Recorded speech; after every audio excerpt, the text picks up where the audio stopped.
दोस्तों तुसी देख रहे हैं पाक पंजाब टीवी तो मैं तुहाडा मेज़बान मोहम्मद अख्तर। सब तो पहले अपने चैनल करो सबसक्राइब ते नाल ही बैल दे बटन करो ओके ताकि साडी हर आने वीडियो तुहाडे तक पहुंच सके। दोस्तों आज तुहाडे वास्ते एक पहला सूई ताजी मझ एक सून नूं तैयार है तुहानूं दिखाने आ। पहले नंबर ते सूई दिखाओ जी माशाअल्लाह सफेद खुर प्योर नीली दी विरल ते थान सोहने देखो जी माशाअल्लाह सोना चड्डा लई खड़ी है।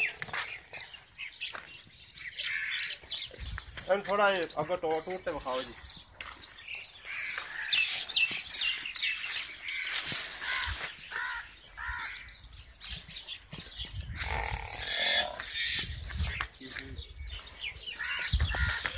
बल्ली जी वो तो उंडे सिंह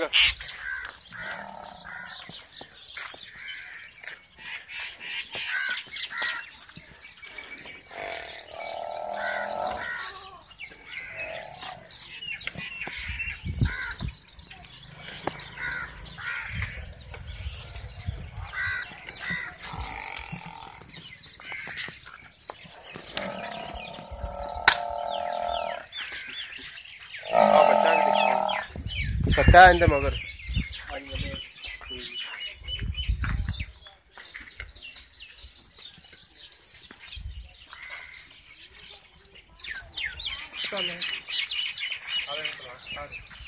आंडरा बकरियां बकरियां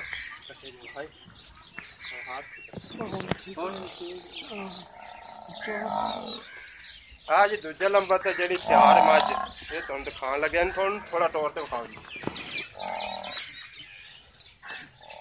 किन्ने दिन लै जाएगी आप बाकी गल्लां पुछांगे मालक कोलों।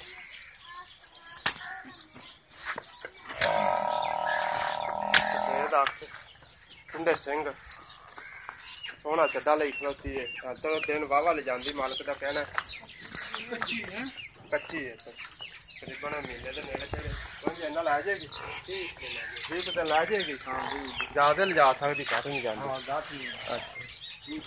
अच्छा यार कट्टा दिखाओ दिखा आंडरा बकरियां बकरियां ने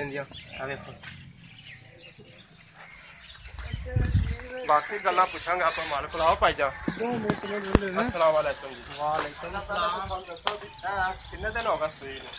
आज बड़े सूई सुबह तो पहला ही है ना? पहला ठीक है। तो कितना बोला कटिया ने सब? ये बोला कटिया 7 किलो 7 किलो कटिया 7 किलो ठीक हो गया। तो बोले चाहिए तो हां बोला दूसरा बोला नहीं छोया ठीक हो गया। ते इहदी कीमत दसो सानू पहला एक नंबर दी।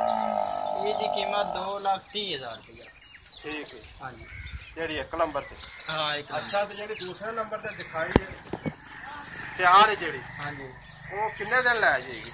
वो लै जासी 20-25 दे 25 दे 25 दिन लै जाएगी 25 पक्की गल। अच्छा जी ते ओंदी कीमत भी सन दस दे जरा। ओदी कीमत 2,35,000 ओंदी 2,35,000 हां 2,35,000 ठीक हो गया। दोस्तों पहले नंबर वाली जी झोटी आप सूई हुई है इनका मुल 2,30,000 रुपया। दूसरे नंबर से जी झोटी है उनका मुल 2,35,000 रुपया। प्यार मुहब्बत आप करा लांगे तो किसी मेरे भाई ने खरीदनी हो साडे नाल राबता कर सकदा। साडा नंबर लग्या डिस्क्रिप्शन के 0304 3099 539। इस दोस्तों साडे इस नंबर से व्हाट्सएप भी बनी है ईमो भी बनी हुई है। किसी मेरे भाई ने उससे भी राबता करना हो कर सकता है ईजी रहिंदा राबता साडे नाल। ते मिलांगे दोस्तों अगली वीडियो ते। अल्लाह हाफिज़।